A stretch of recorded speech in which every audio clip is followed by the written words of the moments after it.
So this is one for the history books, ladies and gentlemen. This is an attack that was seemingly launched by Ukraine within Russia by Ukrainian intelligence utilizing trucks, vehicles carrying drones, which managed to do a significant military damage to what seems to be nuclear-capable bombers and such. And this is coming just one day prior to peace talks that are continuing. And this is an escalation. That's not a moral statement on Ukraine or whatever. It just is what it is. This is an escalation, and Russia could use this wholeheartedly to initiate some sort of secondary attack. I know that there's been reports over time that Russia has been amassing 50,000 troops near the Sumy border.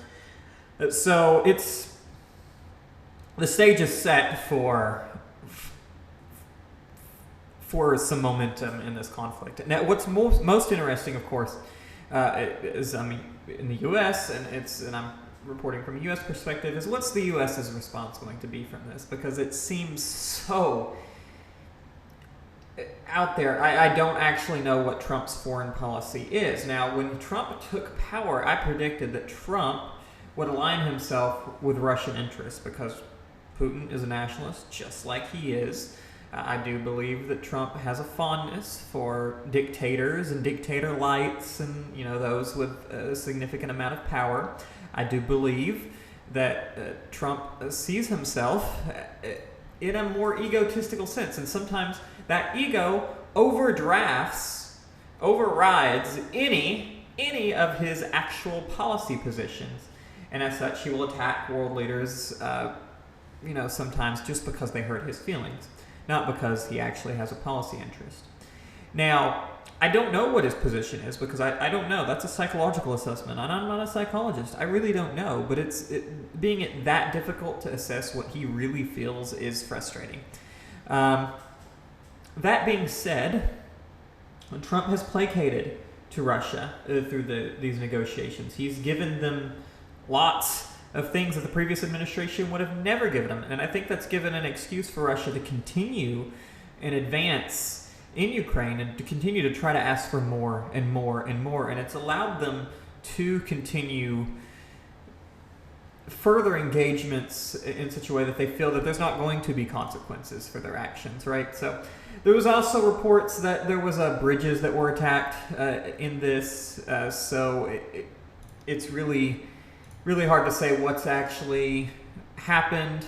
This video playing. It's really hard to say what's actually happened. Now, Ukraine claims that the bridge attacks were false flags. I don't know. Ukraine does own the drone attacks on the aircraft. The timing, of course, it's there. These happen around the same time. Would Russia have a motivation to also include false flags attacks to, again, escalate the conflict? Russia is known for doing that. And it's very possible this war started in a false flag sentiment with a lot of the things that was going on in the Luhansk and Donetsk region right before the invasion. So not impossible. Again, it's not telling, you don't know. But what I am trying to state is that, yes, we might see an escalation of this conflict very shortly with Russia's response. And I don't think it would just be another very large-scale drone attack. They would want something meaningful. And that would ultimately result in, I think, some form of more direct attack, more direct messaging. If the Russian Air Force is even capable, or ground forces are even capable. So this would definitely be an excuse to launch the invasion into Sumy with the 50,000 troops that they've apparently been amassing. Now, again, most interested in the Trump response because it seems that his placation towards Russia is starting to bite him back. And I don't know if he's just going to turn around and attack Zelensky next for this. So that's ultimately possible as well. So we'll see how this goes. Thank you all for watching.